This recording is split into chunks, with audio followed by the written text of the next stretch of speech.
Linda Rosul's life was a jagged mosaic of broken promises, addiction, and the relentless grind of survival in a gritty urban underworld.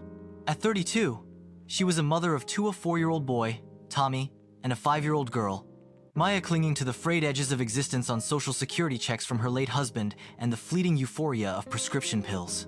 Her days were a blur of dodging debts, hustling for the next fix, and navigating a web of toxic relationships that kept her trapped in a cycle she couldn't break. But when a routine night spirals into a sinister nightmare, Linda finds herself ensnared in a deadly game that forces her to confront her past, fight for her children, and claw her way toward a redemption she barely believes possible. The story opens in a stark interrogation room, the air heavy with cigarette smoke and suspicion. Linda, her blonde hair matted and her green eyes bloodshot, sits across from Detective Harris, a grizzled veteran with a knack for spotting lies. Her hands tremble as she recounts a harrowing tale of abduction and captivity, her voice raw with conviction. "I'm telling the truth for the first time," she insists. But her history, drug use, child neglect charges, and a missed court date brands her as unreliable.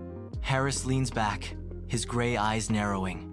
"You make it sound like 3 junkies watching snuff films," he says, challenging her to prove her claims. "No witnesses, no evidence, just your word, Linda." Flashback to 6 weeks earlier. Linda's apartment is a chaotic shrine to her struggles. Unpaid bills litter the counter, dirty dishes pile in the sink, and her kids' toys are scattered across a threadbare carpet. She owes money to Gara, a neighbor who grudgingly watches Tommy and Mia. "I'm feeding your kids breakfast," Gara snaps, her voice sharp as she demands payment. Linda, strung out and evasive, brushes her off, her phone dead from neglect. "I haven't got my check yet," she lies, avoiding Gara's glare. Her children, left with a 9-year-old neighbor, Katie, are caught in the crossfire of her addiction, a makeshift arrangement that lands Linda in court for neglect. Her life is a revolving door of toxic connections. Nicole and Dimitri, associates in her drug-fueled circle, hound her for money owed from a deal gone sour. "My doctor cut me off," Nicole whines, her face gaunt. "Can't get my script till next week." Linda, desperate herself, snaps, "Go to the ER then." But the hospitals have tightened their grip on prescriptions, and Linda's own supply is dwindling. Her back, injured years ago lifting a keg while bartending, throbs constantly, a convenient excuse for her pill habit. "It's serious," she tells anyone who'll listen, though few believe her anymore. One humid night, after a fight with Nicole, Linda heads out, craving a fix. She's wired, her nerves frayed from withdrawal, when a pickup truck pulls up beside her. The driver, a wiry man with a crooked smile and cold blue eyes, introduces himself as Justice. "Wanna grab a drink?" he asks, his voice smooth but edged with something unsettling. Linda, sensing an opportunity, agrees, climbing into the cluttered cab reeking of fast food wrappers and cigarette butts. She suggests a detour to her place for cash, but Justice's demeanor shifts. "Buckle up for safety," he says, his smile chilling. The city lights fade as he drives to a remote property, a desolate stretch marked by an abandoned carousel. Its faded horses a ghostly reminder of Linda's childhood. Linda wakes in a tattered tent, her wrists bound with zip ties, the air thick with the stench of damp earth and decay. Justice looms over her, his manic energy terrifying. "I'm judge, jury, and executioner," he declares, revealing his twisted mission to bury defects in coffins as punishment for their sins. Linda, he claims, is one such defect. Her addiction and neglect proof of her unworthiness. "You have until morning to decide who deserves to live or die," he says, handing her a jar and paper. "Write your wish." It works. His wish jar ritual, inspired by his mother's folklore, is a perverse game of control, and Linda's survival depends on playing along. Through pipes connected to buried coffins, Linda hears desperate voices. Lily, a young woman with a soft southern drawl, whispers of surviving 2 weeks with Justice by complying with his demands. "There's a sharp rock under the truck's seat," she confides, a tool for escape. Other voices: Gina, a college student. Muriel, a single mother. Sam, a churchgoer, plead for water. Their stories eerily similar. Each claims innocence, but Justice insists they're guilty of heinous crimes. Rape, manslaughter, pedophilia. "People aren't always who they say they are," he taunts, forcing Linda to question their narratives and her own morality. Days blur into a haze of fear and exhaustion. Justice's games escalate, strangles a captive, Kathy, to show Linda how it's done. his hands steady as she gasps her last breath. Linda, horrified, clings to Lily's advice, forming a fragile bond. "Tell my kids I love them," Lily begs, her voice fading as dehydration takes hold. "I was selfish. Didn't know what love was." Linda, moved by her remorse, promises to save her own guilt over Tommy and Mia surfacing. "They're the best thing that ever happened to me," she whispers, vowing to make things right. Justice's absence one night offers a chance. He's gone to check on Linda's children, now in foster care with a good family, he claims. Linda finds the rock and begins cutting her restraints, her injured back screaming with every move. She frees Kathy, another captive, and they dig frantically at Lily's coffin, the soft earth yielding under their shovels. But Justice returns, his truck's headlights slicing through the darkness. In a chaotic struggle, Linda swings the shovel, striking Justice's shoulder. He stumbles, cursing, and Linda bolts, Kathy trailing behind. They split up, Linda stumbling through brambles until she reaches a road. A passerby, an older man in a rusty sedan, finds her, her clothes torn and hands bloodied. "You okay, lady?" he asks, alarmed. Linda, barely coherent, begs for a hospital. He drops her at the ER, speeding off before she can explain. In the sterile chaos of the hospital, Linda pleads with nurses and police. "There's a woman out there being tortured," she cries, describing the carousel and coffins. But her history undermines her.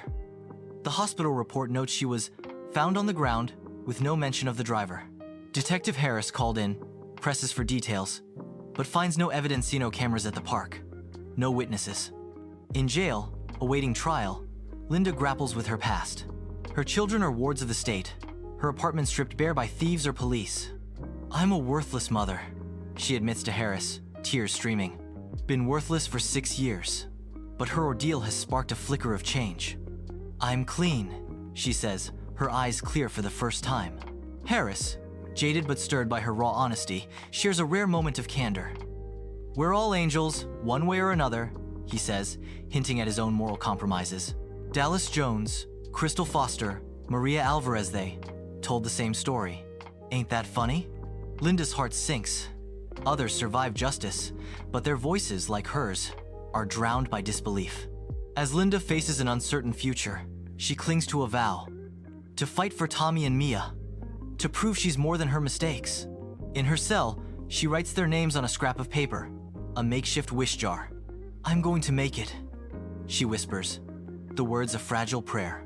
Harris, watching from the shadows, doesn't respond, but his silence carries a hint of respect.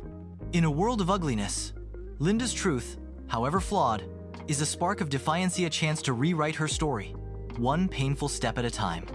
Expanded details and scenes. To reach 2,600 words, the story weaves in richer character development, vivid sensory details, and additional scenes that deepen the emotional and thematic resonance.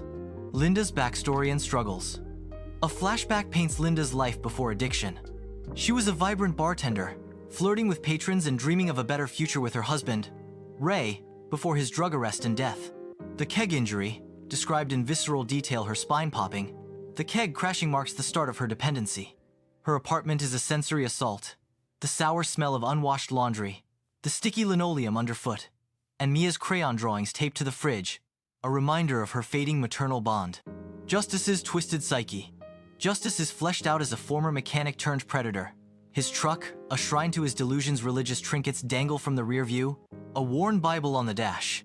A chilling scene shows him reciting his mother's wish jar story, his voice reverent yet unhinged. "Genies are fake, but wishes work," he says, revealing a childhood of neglect that shaped his God complex. His interactions with Linda are layered with mock affection, calling her "my little angel" while tightening her restraints. The captive stories. Each captive gets a moment to shine.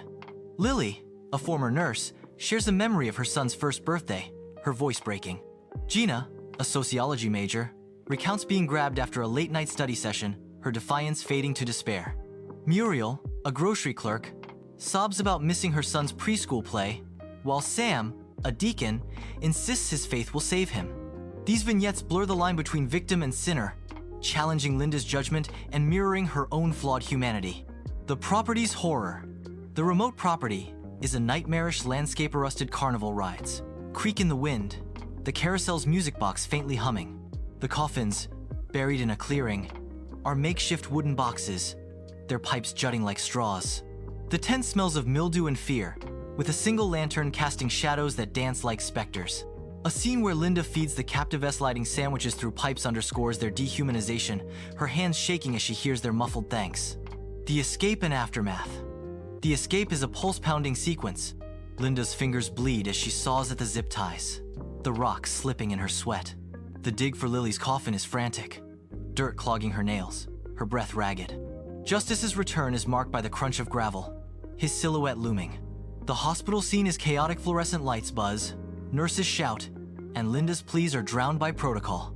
In jail, a quiet moment shows her tracing Tommy's name on the cell wall, a silent promise to endure. The detective's ambiguity. Harris's character is deepened with hints of his own struggles to divorce, a daughter he rarely sees. His final monologue about angels and ugliness reveals a man hardened by the system, yet moved by Linda's tenacity. "I ain't saying I believe you," he says, but his pause suggests doubt, leaving readers to question whether he'll pursue her lead.